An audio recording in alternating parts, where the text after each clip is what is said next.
ഗോവ എന്ന് കേൾക്കുമ്പോൾ കൂടുതൽ ആളുകൾ വിചാരം അവിടെ ബീച്ചുകൾ മാത്രമേ ഉള്ളൂ എന്നാണ്. ഗോവയിൽ ആമസോൺ പോലത്തെ ഒരു കിടിലൻ റിവർ ബോട്ടിംഗ് സ്പോട്ട് ഉണ്ട്. പ്രധാന ഒരു ഹൈലൈറ്റ് എന്ന് വെച്ച് കഴിഞ്ഞാൽ ഈ ഒരു സ്പോട്ടിനെ കുറിച്ചിട്ട് ഗോവയിലേക്ക് പോകുന്ന മിക്ക ആൾക്കാർക്കും അറിയില്ല എന്നുള്ളതാണ്.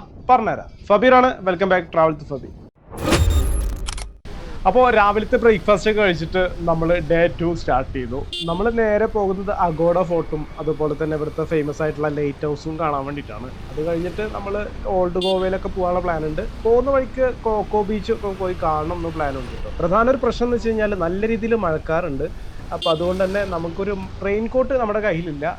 അപ്പോൾ ജസ്റ്റ് ഒന്ന് വാങ്ങി കയ്യിൽ വെക്കുന്നത് നല്ലതാണെന്ന് തോന്നുന്നു.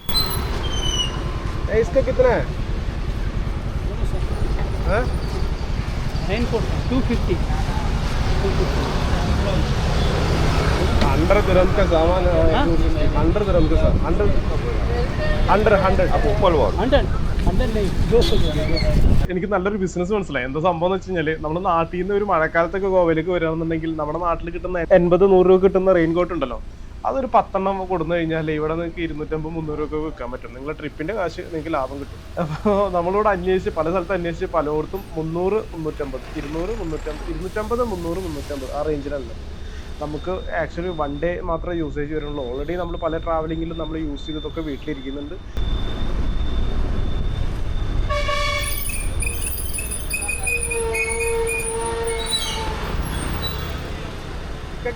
മഴ നല്ല പെയ്യാൻ ചാൻസ് ഉണ്ട് കേട്ടോ.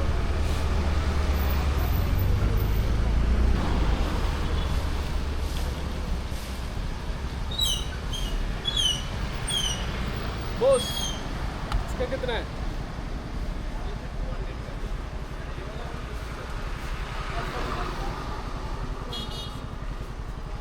എനിക്കൊരു ചെറിയ പ്രശ്നമുണ്ട്. എന്താണെന്ന് വെച്ച് കഴിഞ്ഞാൽ നമ്മൾ ഒരു സാധനത്തിൻ്റെ വില ഇന്നതാന്ന് പറഞ്ഞു കഴിഞ്ഞാൽ അതിൽ കൂടുതൽ കൊടുക്കുക എന്ന് പറയുമ്പോൾ എന്തോ ഒരു മടിയാണ്.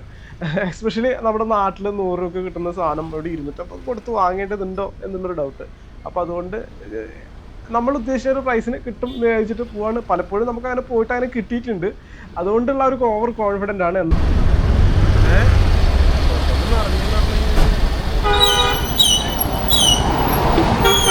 റെയിൻ കോട്ട് കിतना है आपका? नहीं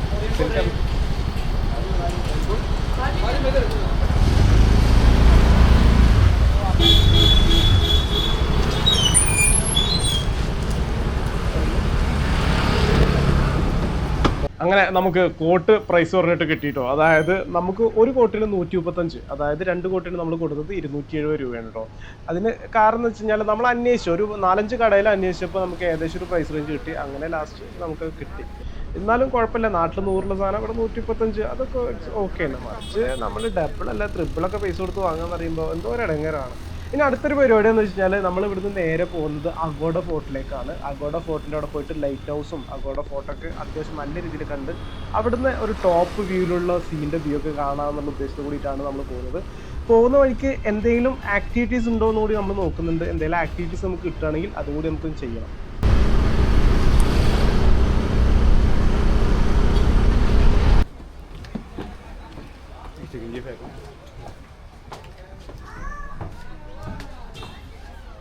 ഫ്രണ്ടിലേക്ക് ഇരിക്കണം. അവിടെ ഇരുന്നിട്ട് എന്താ ആക്ച്വലി നമ്മളിപ്പോൾ ഉള്ളതൊരു ബോട്ടിലാണ്. ആക്ച്വലി നെറുൾ റിവറിലൂടെയുള്ള ഒരു ബോട്ട് യാത്ര.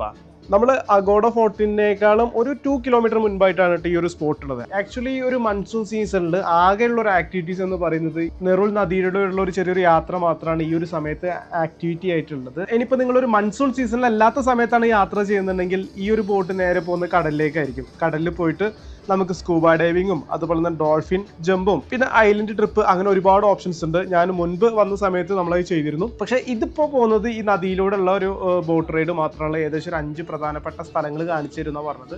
പക്ഷെ നമുക്ക് ഈ ഒരു നദിയിലൂടെയുള്ളൊരു യാത്ര വല്ലാത്തൊരു ഫീൽ ആണ്, എസ്പെഷ്യലി നല്ല രീതിയിൽ മഴക്കാറും ഉള്ളതുകൊണ്ട്.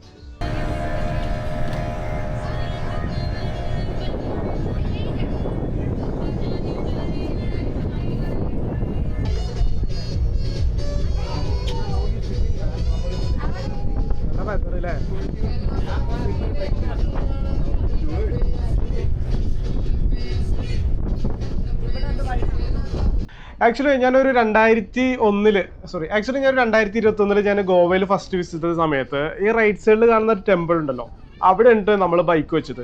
അവിടെ ബൈക്ക് വെച്ചിട്ട് നമ്മൾ ഈ കാണുന്ന അതേപോലത്തെ ഒരു ബോട്ടിൽ കയറിയിട്ട് നമ്മൾ നേരെ പോയത് കടലിലേക്കാണ്. ഇപ്പം നമ്മൾ പോകുന്നത് നദിയിലൂടെയാണെന്നുണ്ടെങ്കിൽ ഈ ബാക്ക് തിരിഞ്ഞിട്ടായിരുന്നു അന്ന് പോരുന്നത്. നേരെ പോയിട്ട് കടലിലേക്കാണ്. കടലിൽ പോയിട്ട് ഒരു ഐലൻഡിലേക്കാണ് എത്തുന്നത്. ഒരു ജസ്റ്റ് കംപ്ലീറ്റ് ട്രിപ്പായിരുന്നു.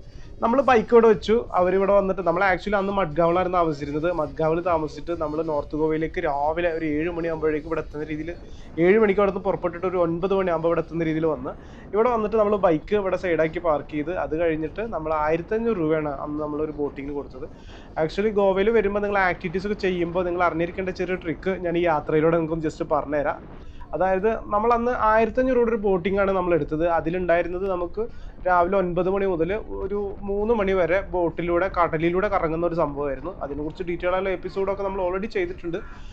അന്ന് നമ്മൾ ചെയ്ത സമയത്ത് നമ്മൾ സ്കൂബ ഡൈവ് അതിൽ ഇൻക്ലൂഡഡ് ആയിരുന്നില്ല. ആകെ ഉള്ളത് ഡോൾഫിൻ ജമ്പിങ് കാണിക്കാന്ന് പറഞ്ഞിട്ടാണ് അവർ കൊണ്ടുപോയത്.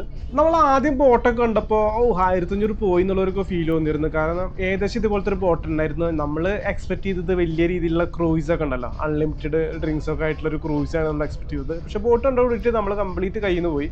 പക്ഷേ ബോട്ടിൽ കയറി കുറച്ച് യാത്ര തുടർന്നതിൻ്റെ ശേഷമാണ് മനസ്സിലായത് അടിപൊളി ബോട്ട് യാത്രയായിരുന്നു കേട്ടോ. നമ്മളൊരു ഐലൻഡിലേക്കായിരുന്നു പോയിരുന്നത്. പോകുന്ന വഴിക്ക് ഇവിടുത്തെ ഗോവയിലെ മെയിൻ ഹിസ്റ്ററിക്കൽ പ്ലേസസ് ആയിട്ടുള്ള അഗോഡ ഫോർട്ട് അതുപോലത്തെ ഇവിടുത്തെ ചർച്ചും കാര്യങ്ങളൊക്കെ അവർ ദൂരം നമുക്ക് കാണിച്ചിരുന്നുണ്ടായിരുന്നു. അതൊക്കെ കണ്ടുകൊണ്ട് നമ്മളൊരു ഐലൻഡിലെത്തി. ഐലൻഡ് ആ സമയത്ത് സ്കൂബ ഡൈവ് ചെയ്തിട്ടുണ്ടായിരുന്നു. സ്കൂബ ഡൈവ് ചെയ്യാൻ വേണ്ടിയിട്ട് കരയിൽ നിന്ന് നമ്മളോട് പറഞ്ഞത് ഒരാൾക്ക് 4000 ആണെന്നുണ്ടെങ്കിൽ ബോട്ട് ഈ ഒരു ഐലൻഡിൽ എത്തിയപ്പോൾ നമ്മളോട് ഇവർ ഓഫർ ചെയ്തത് 1500 രൂപയായിരുന്നു. അതായത് 4000 ചെയ്താലും 1500 ചെയ്താലും അവരാകെ തരുന്ന 7-8 മിനിറ്റാണ് മാക്സിമം. 7-8 മിനിറ്റ് ഒക്കെ തന്നെ നമുക്ക് സ്കൂബ ഡൈവ് ശരിക്കും ചെയ്യാൻ പറ്റുള്ളൂ. നമുക്ക് എത്ര എക്സ്പീരിയൻസ് ആൾക്കാരൊന്നുമല്ലോ. ഞങ്ങൾ ഇവിടെ വന്ന് നല്ല രീതിയിൽ സ്കൂബ ഡൈവ് ചെയ്തിട്ടു. അപ്പോൾ നിങ്ങൾ ഗോവയിൽ എന്തെങ്കിലും ആക്ടിവിറ്റീസ് ഒക്കെ നിങ്ങൾ എടുക്കുന്നുണ്ടെങ്കിൽ നിങ്ങൾ എന്ത് ചെയ്യണമെന്ന് വെച്ച് കഴിഞ്ഞാൽ പരമാവധി നിങ്ങൾ ആ ആക്ടിവിറ്റീസ് കണ്ടിട്ട് നിങ്ങൾക്ക് വെർത്താണെന്ന് തോന്നി കഴിഞ്ഞാൽ മാത്രം നിങ്ങൾ ചെയ്യുക. അതിപ്പോൾ ഗോവയിൽ നിന്നല്ല, നിങ്ങൾ ഇന്ത്യയിലെ ഏതെങ്കിലും സ്ഥലങ്ങൾ പോയിട്ട് മണാലി ആയാലും കാശ്മീർ ആയാലും അവിടെയൊക്കെ പോയിട്ട് എന്തെങ്കിലുമൊക്കെ ആക്ടിവിറ്റീസ് ഒക്കെ നിങ്ങൾ അഡ്വാൻസ് പേയ്മെൻറ്റ് ചെയ്യാണ്ട് നിങ്ങൾ അവിടെ എത്തി നിങ്ങളുടെ ക്യാഷിന് വർത്തുണ്ടോ എന്ന് വെച്ചിട്ട് അത്യാവശ്യം നല്ല രീതിയിൽ സംസാരിച്ച് ബാർഗിൻ ചെയ്തിട്ട് വേണം നമ്മൾ എന്ത് ചെയ്യാൻ വേണ്ടിയിട്ട് ആക്ടിവിറ്റീസ് ഒക്കെ എടുക്കാൻ വേണ്ടിയിട്ട്. ഇപ്പോൾ നമ്മൾ പോയിക്കൊണ്ടിരിക്കുന്നത് നെറൂൾ നദിയിലൂടെയുള്ള ഒരു യാത്രയാണ് കേട്ടോ. ഒരു രക്ഷയില്ലാത്ത വ്യൂ ആണ്. അത്യാവശ്യം സ്കൈയിൽ നല്ല രീതിയിൽ മഴക്കാറുണ്ട്. മഴ പെയ്യും എന്നും തോന്നുന്നുണ്ട്. അപ്പോൾ ഈ ഒരു വ്യൂ ഈ ഒരു സമയത്ത് വന്നാൽ മാത്രമേ നമുക്ക് ആസ്വദിക്കാൻ പറ്റൂ. ഗോവയിൽ ജൂൺ ജൂലൈ മാസങ്ങളിലാണ് നല്ല രീതിയിൽ മഴ ഉണ്ടാകുന്ന ഒരു ടൈം. ഈ ഒരു സമയത്ത് വന്നാൽ മാത്രമേ നമുക്ക് ഇത്തരത്തിലൊരു വെതർ ആസ്വദിക്കാൻ പറ്റുള്ളൂ. പക്ഷേ ഈ ഒരു സമയത്ത് വന്നു കഴിഞ്ഞാൽ മറ്റൊരു പ്രശ്നം എന്ന് വെച്ച് കഴിഞ്ഞാൽ നമുക്ക് ആക്ടിവിറ്റീസ് ഒന്നും ചെയ്യാൻ പറ്റില്ല എന്നുണ്ട്. നമ്മൾ ഗോവ എന്നൊക്കെ പറയുമ്പോൾ നമ്മുടെ മനസ്സിൽ ആദ്യം വരുന്നത് ബീച്ചസ് പാർട്ടീസ് ആണല്ലോ. പക്ഷേ അതിൽ നിന്ന് കുറച്ച് വ്യത്യസ്തമായിട്ട് കുറച്ച് പീസ്ഫുൾ ആയിട്ടുള്ള കുറച്ച് ഹിഡൻ സൈറ്റുകളൊക്കെ കാണാൻ പറ്റിയുള്ള ബെസ്റ്റ് ഒരു ഓപ്ഷൻ തന്നെയാണ് നെറൂൾ റിവറിലൂടെയുള്ള ഈ ഒരു ബോട്ടിങ് കേട്ടോ. ഗോവയിലെ കാം ആൻഡ് നാച്ചുറൽ വൈബ് ശരിയായ രീതിയിൽ നിങ്ങൾക്ക് ആസ്വദിക്കാൻ പറ്റിയിട്ടുള്ള ഒരു ബെസ്റ്റ് ഓപ്ഷൻ. ആക്ച്വലി ഈ നദി സ്ഥിതി ചെയ്യുന്നത് കണ്ടോഡിയം അഗോഡ ഫോർട്ട് ഒക്കെ ഉണ്ടല്ലോ അതിൻ്റെ അടുത്താണ്. ഇവിടുന്ന് ഏകദേശം ഒരു 3 മിനിറ്റ് മാത്രമേ യാത്ര ചെയ്ത് കഴിഞ്ഞാൽ നിങ്ങൾക്ക് അഗോഡ ഫോർട്ടിലേക്ക് എത്താൻ പറ്റും. നമ്മൾ വന്നത് കല്ലങ്കോട്ടിൽ നിന്നാണ്. കല്ലങ്കോട്ടിൽ നിന്ന് ഏകദേശം ഒരു 20-25 മിനിറ്റ് ബൈക്കിൽ റൈഡ് ചെയ്ത് കഴിഞ്ഞാൽ നമുക്ക് ഈസി ആയിട്ട് എത്താൻ പറ്റും. ഏകദേശം 10 കിലോമീറ്ററോ അങ്ങനെ എന്തോ വരുന്നുള്ളൂ. ഈ ഒരു ബോട്ടിങ്ങിൽ അവർ നമ്മളോട് പ്രധാനമായിട്ട് പറഞ്ഞത് 5 സ്ഥലങ്ങൾ കാണിച്ചു തരും എന്നുള്ളതാണ്. അതിൽ ഫസ്റ്റ് അവർ നമുക്ക് കാണിച്ചു തന്നത് കൊക്കോ ബീച്ച് ആയിരുന്നു. അത് വരുന്ന വഴിക്ക് തന്നെ ഫസ്റ്റ് നമ്മളെ കാണിച്ചു തന്നു.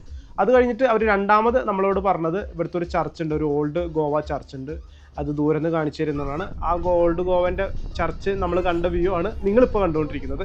അത് കഴിഞ്ഞിട്ട് അവർ നമ്മൾ മൂന്നാമതായിട്ട് പറഞ്ഞത് ഈ ഒരു ഏരിയ ഇതാണ് കേട്ടോ. ഗോവയിലെ ഏറ്റവും എക്സ്പെൻസീവായിട്ട് നടക്കുന്ന നൈറ്റ് പാർട്ടീസൊക്കെ നടക്കുന്ന ഒരു ഐലൻഡാണ് ഇതിപ്പോൾ നമ്മൾ കണ്ടുകൊണ്ടിരിക്കുന്നത്.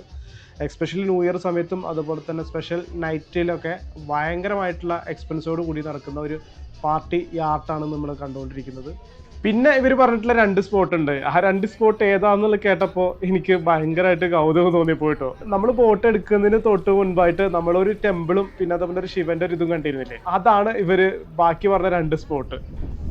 പിന്നെ വിറ്റതൊന്നുമല്ല, നമ്മൾ യാത്ര തുടങ്ങുന്ന സമയത്ത് തന്നെ നമ്മളത് കണ്ടതുകൊണ്ടായിരിക്കും ഇവർ അവസാനം നിങ്ങളോട് പറഞ്ഞിട്ടുള്ള 2 സ്പോട്ട് നിങ്ങൾ ആദ്യം കണ്ട 2 സ്പോട്ടാന്ന് പറയാൻ കാരണം കേട്ടോ. ഇനി നമ്മൾ വണ്ടിയിൽ നിന്ന് കച്ചറാക്കെന്ന് വിചാരിച്ചിട്ടായിരിക്കും. പക്ഷെ എന്നിരുന്നാലും ഈ ഒരു യാത്ര എനിക്ക് ഒരുപാട് അനുഭവമായിരുന്നു. കാരണം വെച്ച് കഴിഞ്ഞാൽ മഴയത്ത് ഇതുപോലെയുള്ള ഒരു അടിപൊളി പനോമാറ്റിക് വ്യൂയിലൂടെയുള്ള ഒരു യാത്ര.